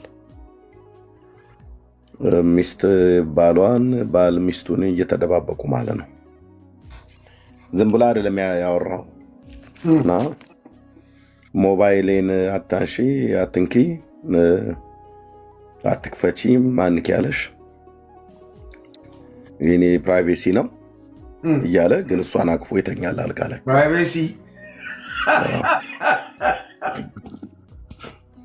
ይቀልዳል እንዴ? በእውነት ይቀልዳል እንዴ? እንኳን ስልኩን እሱን ራቆቱን ቆሞ እያየችው አይደል እንዴ? ምን ይቀልዳል? ፎቶዋን ስታ በተለጥፍበት ነበር ጥሩ። እንዲህ አይነቱን ወንድ እና ግን በእንደዚህ አይነት ምክንያት በጣም ብዙ ነገሮች እየሆኑ ነው እና በአዶን ነው እንዴት ፓስተርዬ፣ በተለይ በዚህ በሜሬጅ አቅጣጫ ራስ ወዳድነት ክርስቲያናዊ መጽሐፍ ቅዱሳዊ ጋብቻን አስተምራለሁ። መጽሐፍ ቅዱሳዊ ፕሊዝ እንዴት ተጀመረ? ሚስት ሆና የባሏን ሞባይል ለማንሳት መብት የሌላት በባሏ ሞባይል ኢሜሉን ማየትም ቴክስት ማንበብም ፎቶ ለማየትም ምንም ነገር ለማድረግ ሚስት ሞባይል የምትከለከልበት፣ ባል ሞባይል የሚከለከልበት። ኧረ በባርነት ውስጥ እኮ ነው እነዚህ የሚኖሩ፣ ትዳር ውስጥ ሳይሆን። ምን ሂድን የሆነ ሌላ አጀንዳ አላቸው፣ የተደበቀ ሌላ አጀንዳ አላቸው ማለት ነው። ህይወት እየኖሩ መስሏቸው ነው የሚናገረው። ጻድቅ እንዳንበሳ ነው የሚኖረው። ፊት ለፊት መጥቶ መነጋገር ነው፣ ፊት ለፊት መጥቶ ማውራት ነው። ቴንኪዩ። እና አንዳንድ ሰዎች ፓስተር በተናገረ ሰዓት ኮሜንት ጽፉ እያየናችሁ ነው። ደግሞ የምናከብራችሁ ሰዎች ሁሉ ጭምር ማለት ነው። አታውቁትም ጉዳዩን።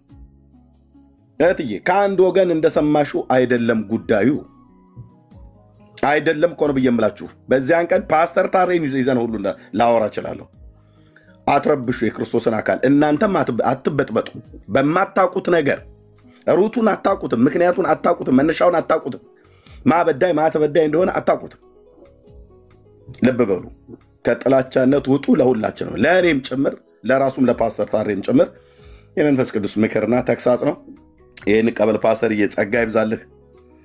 በእውነት እኔ በእያንዳንዱ ቀን በጣም ነው ሀሴት የማደርገው ካለህ አገልግሎት ጫናና ከቤተሰብም የእግዚአብሔርን ቤተክርስቲያን ስለምትመግብ እንጂ በሳምንት 2 ቀን 1 ቀንም ቦነስ ጨምርልን ብዬ ብል በጣም ደስ ባለኝ አልችልም። እና በቃ በዚሁ እንቀጥላለን። ነበረ አንድ ቀን ለመጨመር አስቤ ነበረ ቅዳሜን። ግን ቅዳሜ ደግሞ አሁን ጌታን የተቀበሉ መሰረታዊ ክርስትና ትምህርት የሚማሩ ዳኒ አጀስት ያደረገው ያየው እነሱን ቅዳሜ ስለማስተምር አልችልም። አሁን እነሱን በጉግል አስተምራለሁ። ስለዚህ አልችልም። በጣም ከባድ ነው የሚሆነው። ችግር የለም፣ ይበቃናል። ይሄው ጸጋ ይብዛልህ። አንድ ነገር በመናገር ወንድሞችና እህቶች የእግዚአብሔርን ቃል ስትሰሙ ለራሳችሁ ስሙ፣ ለማንም ሰው አትስሙ። ጊዜ አጥፍታችሁ እዚህ ከተቀመጣችሁ እግዚአብሔር ሲያወራ ለራሳችሁ ስሙ። ያ እናንተ እዛ ነው እዚህ ነው አሁን ኤርሚያስ ሲል የነበረውን ነገር ተዉት። እናንተ የት ናችሁ? እግዚአብሔር የጠየቀው ወዴት ነህ ያለው አዳምን ነው። አንቺ ስለሌላ ሰው ኮመንት ስትጽፊ የት ነሽ አንቺ? አንተ ስለሌላ ሰው ኮመንት ስትጽፍ የት ነህ አንተ ወንድም? እዛ እኮ ኮመንት የምትጽፍበት ሰፈር ውስጥ ነው ያለው። የእግዚአብሔርን ቃል ለራስህ ስማ፣ ግድ የለም በቃ ለራስህ። እግዚአብሔር ለአንተ ሊያወራ ነው ይሄንን እድል ያመቻቸው። እግዚአብሔር ለአንቺ ሊያወራ ነው ይሄንን እድል ያመቻቸው። በጣም በጣም በሚገርም ሁኔታ ልንገራችሁ፣ እናንተን የማስተምረውን ይሄንን ትምህርት ቁጭ ብዬ መጀመሪያ ለራሴ ነው ማጠናው። ከዛ ቀጥሎ ባይብል ስተዲ ያለ በቤተ ክርስቲያን ውስጥ ገላትያ እየተጠና ነው። አያችሁ፣ እኔ ከዚህ ነገር ጋር እንዴት ወጣ ኤርሚ? ራስ ገቡት ነበር የሚገባው። ኦኬ፣ እዚህ ጋር ገብቻለሁ ፓስተር፣ እኔ ያላየውም። እና አያችሁ ዘመዶቼ፣ የእግዚአብሔር ቃል ለማንም ብላችሁ አታጥኑት፣ ለማንም ብላችሁ አትማሩት፣ ለማንም ብላችሁ አትሰበኩት። እኔ አሁን እናንተን ከማስተምረው ትምህርት ጋር ሳምንቱን ሙሉ ነው የምኖረው። መጥቼ እናንተ ጋር ሳወራው ሳምንቱን ሙሉ ራሴን ስፈትሽበት የቆየሁትን ነው። ጎደሎዬን ስሞላበት፣ ስብራቴን ሳክምበት እሱን ነው ይዤ መጥቼ የማስተምራችሁ። ስለዚህ እግዚአብሔርን ቃል ስትሰሙ ለማንም አትስሙ፣ ለራሳችሁ። ጌታ የሚጠይቀው እናንተን ስለሆነ ማለት ነው። በእናንተ ጉዳይ ያን እናንተ ልትሰሙለት የምትፈልጉትን ሰው እግዚአብሔር ከእሱ ጋር ዲል ያደርጋል። ደሞስ እናንተን ፈራጅ ማን አደረጋችሁ? ፈራጅ ማን አደረጋችሁ? እንዴት ብላችሁ የምትንቀጠቀጡ ሰዎች ግድ የላችሁም። የቤቱ ባለቤት አለ። የእናንተ መንቀጥቀጥ፣ ተሰበር፣ ተቀነጠስ፣ እንደዚህ ተጎዳን የምትሉ ሰዎች አላችሁ ቲክታክ ላይ። እስቲ ስነ ስርዓት ያዙ። መጀመሪያ የራሳችሁን ህይወት እዩ። ምን የሚሰብራችሁ ነገር አለ? ምን እናንተን የሚቀነጥስ ነገር አለ? ስለምንድን ነው የተቀነጠሳችሁ? ስለምን ነው የተሰበራችሁ? የቤቱ ባለቤት እግዚአብሔር አለ። የቤቱ ባለቤት ቤቱ ባለቤት አለው። ማንም ፋኖ የሚቀጥልበት እንዳይመስላችሁ። እንደፈለገው እየፋነነ እንደፈለገው አይደል እንዳይመስላችሁ። የቀን ጉዳይ። የቤቱ ባለቤት እግዚአብሔር አለ። ዘመዶች ምንም ተሰበሩ ምናምን አሉ አትበሉ። ልቁሙና ራሳችሁን እዩ። እኔ የት ነው ያለሁት? ትክክለኛው መስመር ላይ ነኝ ከጌታ ጋር? ይሄ የሰማሁት ነገር ወደ ጌታ አስጠግቶኛል ወይስ ከጌታ አርቆኛል? ከጌታ ካራቀሽ ወርውሪውና አንቺ ወደ ጌታ ሽሽ፣ ወደዛ ዞር በል ማለት አለብሽ። ጌታ ኢየሱስ ሲናገር ያለ ምን እንደምትሰሙ ተጠበቁ ነው ተብሎ የተጻፈ። አንዳንድ ሰዎች የወሬ ሱስ አለባቸው።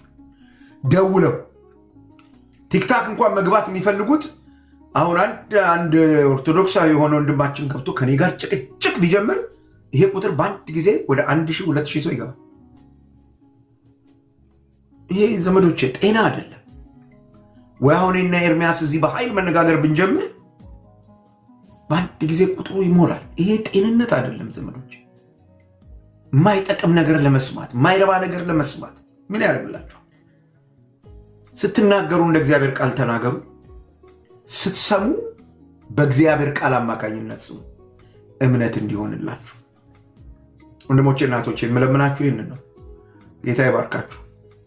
ጥያቄ ያለው ሰው ካለ አሁን ባወራሁት ላይ ሌላ ርዕሰ ጉዳይ ይዛችሁ መታችሁ እንዳታወሩኝ ዘመዶቼ። ሳስተምር ቁጭ ብላችሁ የሰማችሁ በተናገርኩት ጉዳይ ላይ ክላሪቲ የምትፈልጉ እዚህ ጋር እንዲህ ብለሃል እግዚአብሔር ቃል ይህን ይላል ይህን እንዴት ብላችሁ የምትሉ ሰዎች ካላችሁ ልትጠይቁኝ ትችላላችሁ። ይሄ ጥያቄ ያለው ሰው ካለ እንደው እግረ መንገድ ስክሮል ስታረጉ እዚህ ቤት ዘው ብላችሁ የገባችሁና እዛ በየቲክታኩ ሲወራ የነበረ ነገር እዚህ ይዛችሁ እኔ ጋር አትምጡ፣ አልመልስላችሁ። እንደሱ አይነቱ ነገር ፈጽሞ አንፈቅድም።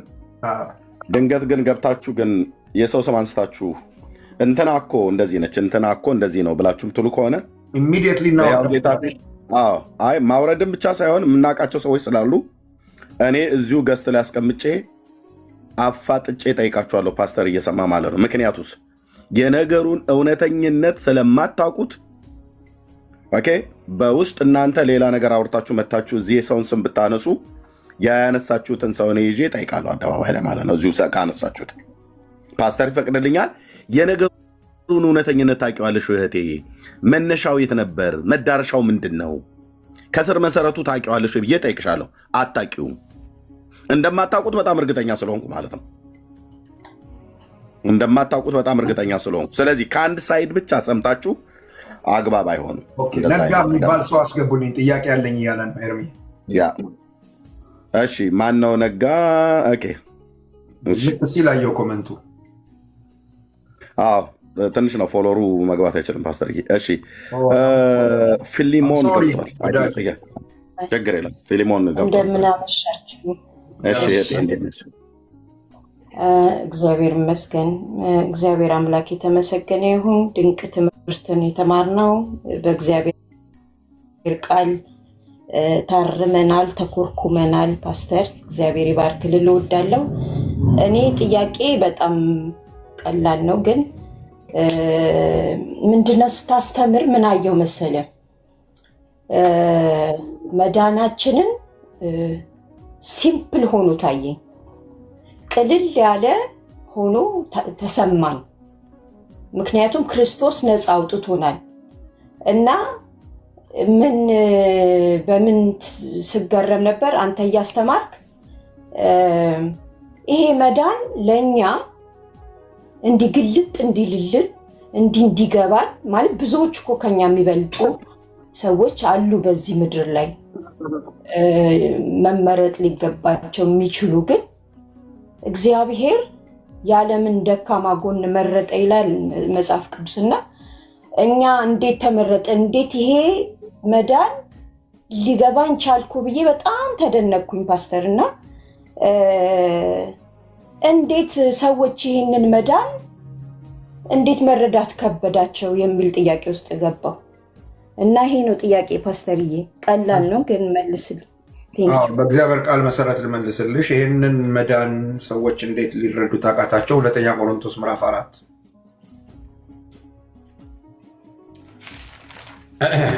ሁለተኛ ቆሮንቶስ ምዕራፍ 4 እንደዚህ ብሎ ይናገራል። ምንድነው ያየሁት እዚህ ስዕል? የሆነ ነገር ጊፍት ነገር ነች፣ የሆነች አሻንጉሊት ነገር ሰጥተው ነው መጫወቻ አሻንጉሊት ነገር ሰጥተው ነው ጊፍት ነው ሊዘጉብን መስሎኝ ተጫወቱ ብለው ሰጥተው ነው። እሺ ፊሊሞን ስሚ። ኦኬ ሁለተኛ ቆሮንቶስ ምዕራፍ 4 ቁጥር 3 ወንጌላችን የተከደነ ቢሆን እንኳ የተከደነባቸው ለሚጠፉ ነው፣ ለነርሱ የእግዚአብሔር ምሳሌ የሆነው የክርስቶስ የክብሩ ወንጌል ብርሃን እንዳበራላቸው የዚህ ዓለም አምላክ የማያምኑትን ሐሳብ አሳወረ ይላል። በቃ ይሄ ነው ምክንያቱ። ይሄ ነው ሰዎች በጣም ቅልል ባለ መንገድ እግዚአብሔር በቅዱስ ቃሉ የነገረንን ድህነት አምነው እንዳይቀበሉ የዚህ ዓለም አምላክ የእግዚአብሔር ክብር የሆነው የክርስቶስ የክብሩ እንደው ምንድነው ብሎ የሚነግረን የክርስቶስ የክብሩ ወንጌል ብርሃን እንዳበራላቸው የዚህ ዓለም አምላክ የማያምኑትን ሐሳብ አሳወረ ብሎ የእግዚአብሔር ቃል ይናገራል። ስለዚህ ምክንያቱ ይሄ ነው። ምክንያቱ ይሄ የዚህን ዓለም አምላክ እንዴት እናስቁመው እኛ ክርስቲያኖች ያለ እንደሆነ በጾም በጸሎት ስለነዚህ ሰዎች መጮህ ማልቀስ ያስፈልጋል። እኔ በዳንኩበት ዘመን ጊዜውን ከነገርኳችሁ እድሜን ልታሰሉ ስለሆነ አልነግራችሁም። ለውጡ ዘመን ማለት ከጃንዋሪ ዘመን በፊት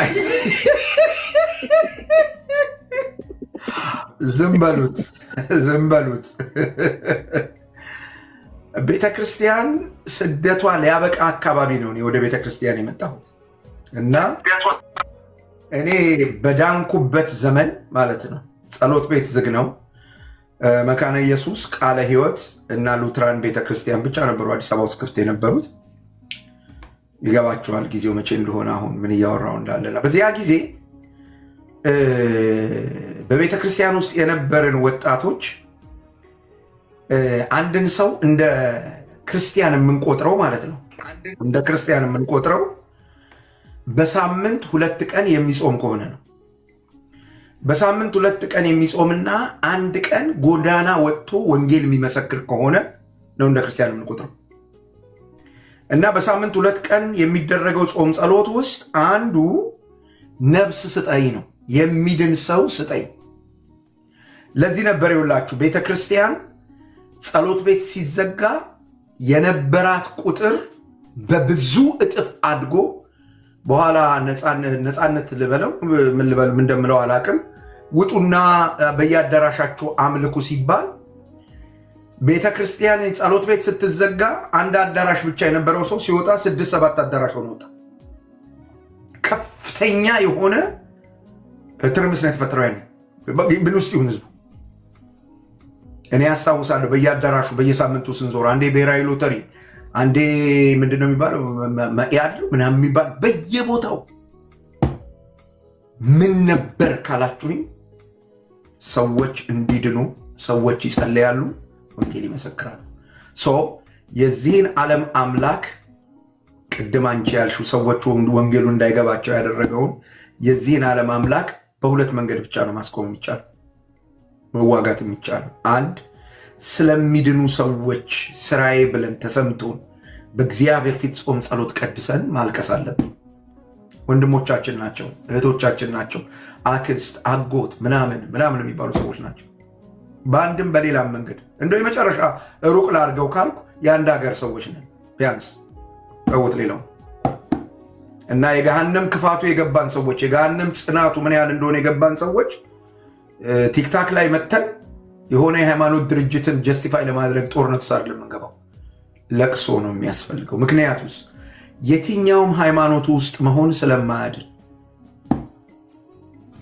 የሚያድነው በክርስቶስ ኢየሱስ በማመን ዳግም ተወልዶ በክርስቶስ አካል ውስጥ በእግዚአብሔር መንፈስ መጠመቅ ብቻ ስለሆነ ማለት ነው። ይሄንን ማድረግ በጣም ተገቢ ነው። ለሰዎች ወንጌልን በፍቅር መንገር፣ የህይወት ስርዓታችን ለምንናገረው ወንጌል እንቅፋት እንዳይሆን ለእግዚአብሔር ፈቃድ እየተገዛን በፍቅርና በደስታ ነፃ አውጥቶናል ጌታ። ነፃ የወጣንበትን ህይወት እንኖር። ደን ሰዎች ይድናሉ፣ ይገባቸዋል። ያኔ እኛ ኃላፊነታችንን ስላልተወጣን ነው። እሺ ፊሊሞን አይ ቲንክ የመለስኩልሽ ይመስለኛል። ቀላል ጥያቄ አይደለም በነገርሽ ላይ በጣም ሲሪየስ እና ከባድ ጥያቄ። ጌታ ይባርክሽ። እሺ ሌላ የገባ ሰው ካለ ጥያቄ ሊጠይቅ? አሁን ባወራ ሌላ የለም። ኦኬ ካላችሁ ጻፉ፣ ካልሆነ ፓስተር ገስትም ውስጥ ካላችሁ መጠየቅ ትችላላችሁ። ገስቱም ላይ ያላችሁ ሰዎች አዎ ገስት ላይ ያላችሁ ጥያቄ ያላችሁ ካላችሁ ማይክ ከፍታችሁ መጠየቅ ትችላላችሁ። ከታች ካላችሁም ጻፉ፣ ልናስገባችኋለን። በተማርነው ላይ ጥያቄ ያለው ሰው ካለ ማለት ነው። እኔ እንግዲህ ፓስተር ይህን አልሞስት ወደ 20 ዓመት አካባቢ ሰዎች ጽፈውልሃል ኤርሚ። እሺ ወደ 20 ዓመት አካባቢ አይ ቲንክ ሊጠጋ ይመስለኛል የፓስተርን ትምህርት ገና እንደዚህ በአካል ሳለ። አንተ ቆይ ሜርሲዬ ጠይቂ። እሺ አንድ ቁጥር ጽፋለች። ጣይ ጽፈሻል? እሺ ቴንክ ዩ። ቃጥ ችግር የለውም። እሺ ፓስተር ከባለፈው ሳምንት ጋር ይቻላል? በጣም ሜዲቴት እያደረግኩት ስለቆየው ማለት ነው። እሺ ባለፈው ሳምንት እንግዲህ እንደምናስታውሰው ቶፒኩ ድበተብል ቢሆንም እስካሁን ማለት ነው ብሩኬ ያነሳው አንድ ጥያቄ ነበር እና የአዲስ ኪዳንን አጀማመር በተመለከተና በጣም ሜዲቴት ሳደርገው ነበር ሆል ዊክ ማለት ነው። እና ያው ቴዎሎጂን ሲስተማቲካሊ እንደምንሰራ ሁሉ በአባቶች በነቢያት የተነገረው ቃል ይፈጸማል። ጌታ ኢየሱስ ክርስቶስ መጥቶ ለኃጢአተኞች ደሞዝ ደሙን ዋጋ እንደሚከፍል እናውቃለን። የአዲስ ኪዳን የተጀመረበትን ግን የኔም ጥያቄ ነው፣ ክላሪቲ የምፈልግበት ጥያቄ ማለት ነው። ኦፍኮርስ መሞት ነበረበት፣ ደም መፍሰስ ነበረበት። የአዲስ ኪዳን ደግሞ ጀመረ ብለህ ያስተማርከን ከመወለዱ ጀምሮ ነው፣ ቤዝዶን ብሉይ ኪዳን የሆኑ ኤቪደንሶችንም ጨምሮ ማለት ነው። ከዘጸአት ጀምረን ያነሳ ናቸው።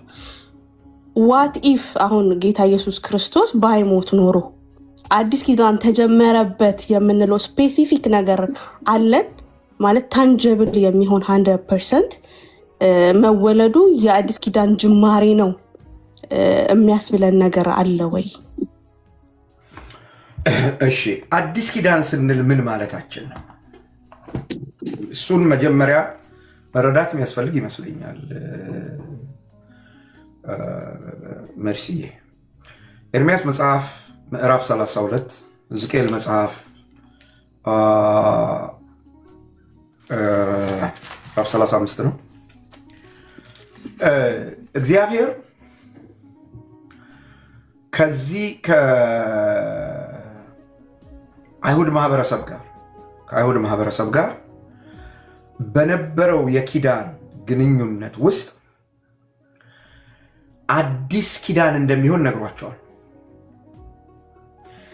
ያ ጊዜ በተለይ ኤርምያስ መጽሐፍንና የሕዝቅኤልን መጽሐፍ ስታነቢ በግልጽ እንደምታየው በግልጽ ነው የተቀመጠው።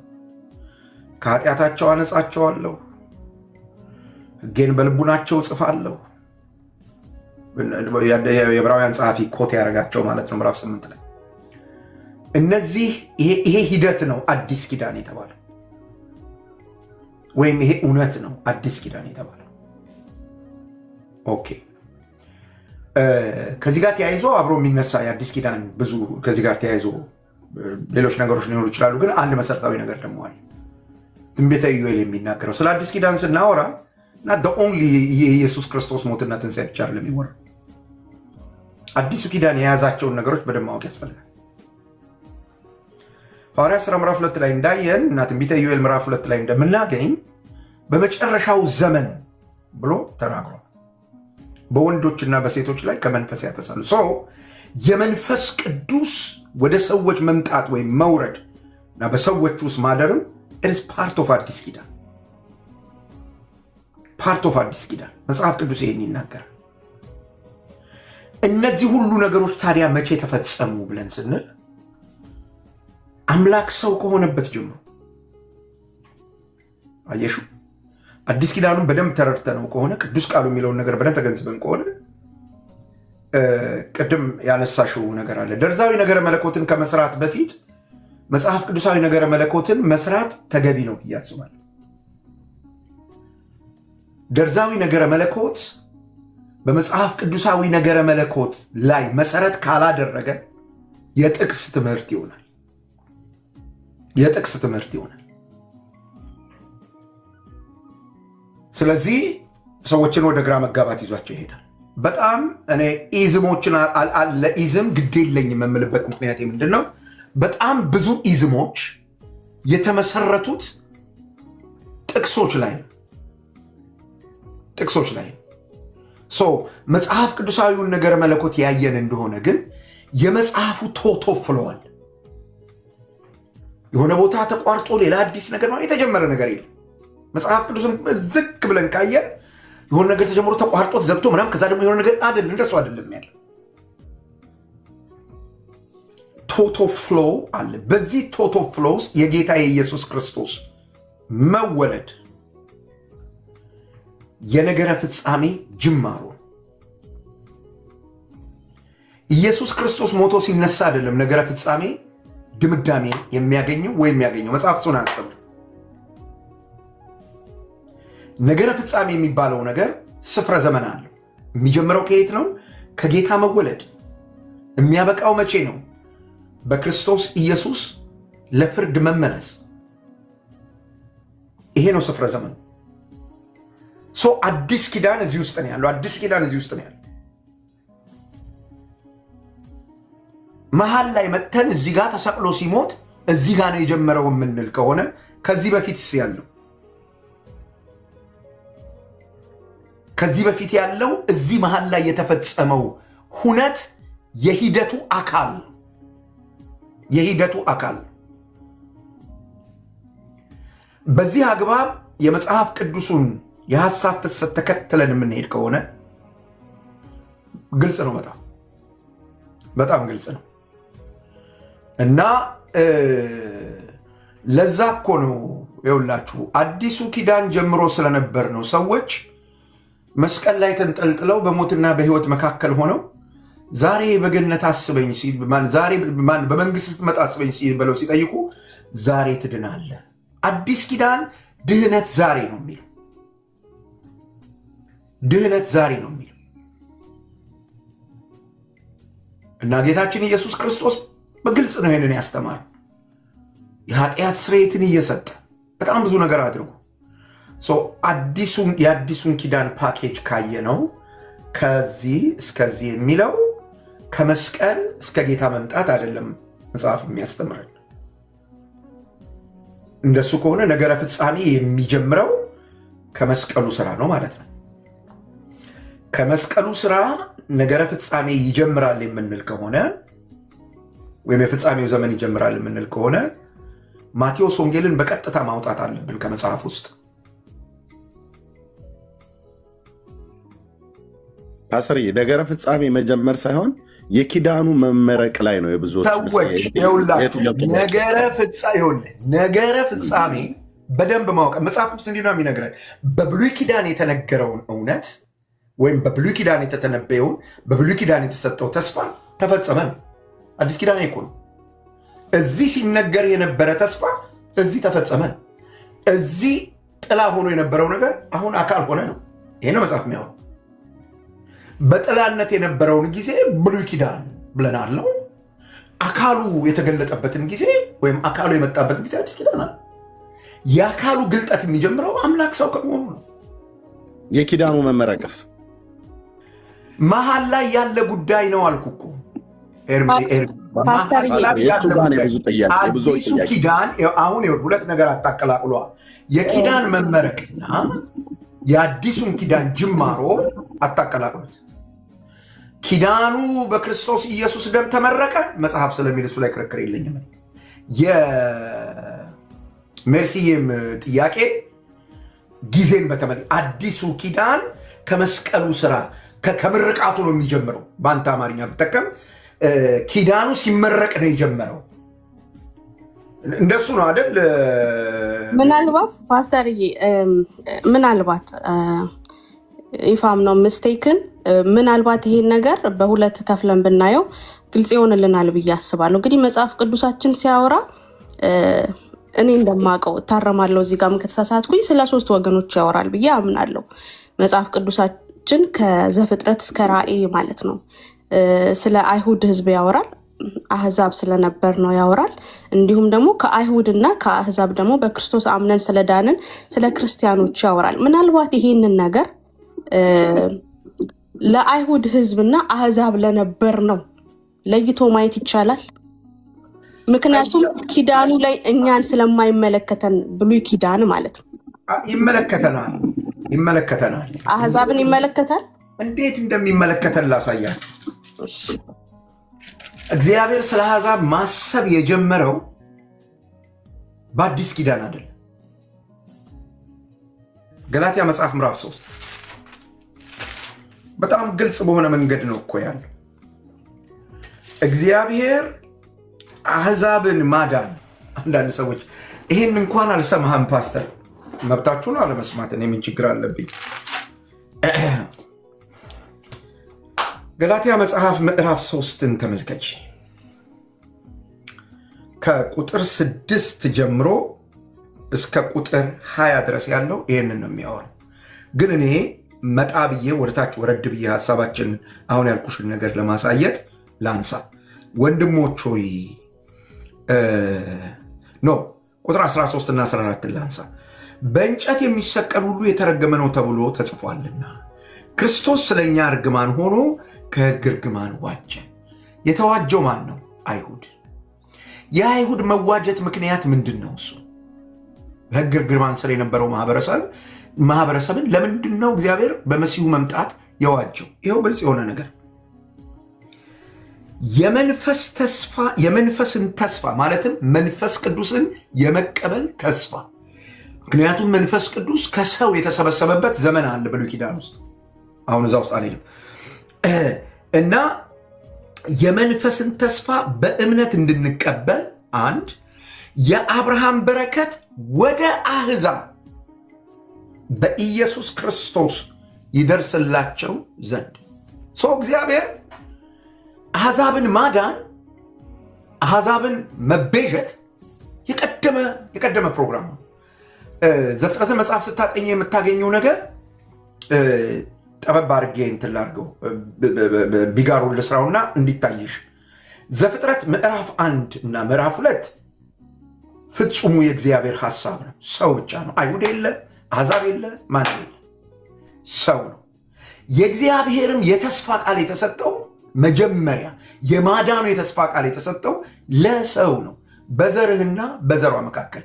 እርዝናት አይሁድ፣ እርዝናት አሕዛብ፣ ሰው ለሚባሉ ፍጥረት ነው። ከዘፍጥረት ምዕራፍ 2 በኋላ ምዕራፍ 3 ላይ ስትመጪ የተስፋው ቃል የመጀመሪያው ወንጌል እግዚአብሔር ሰበከው የሚባለው የመጀመሪያው ወንጌል ከዚያ ነው የሚጀምረው። ሰው ነው። ኦኬ ይሄንን ሰውን የመዋጀት ስራውን እግዚአብሔር ይሄንን ሰውን የማዳን ስራውን ወይም ሰውን የሚዋጀው አዳኝ የሴቲቱን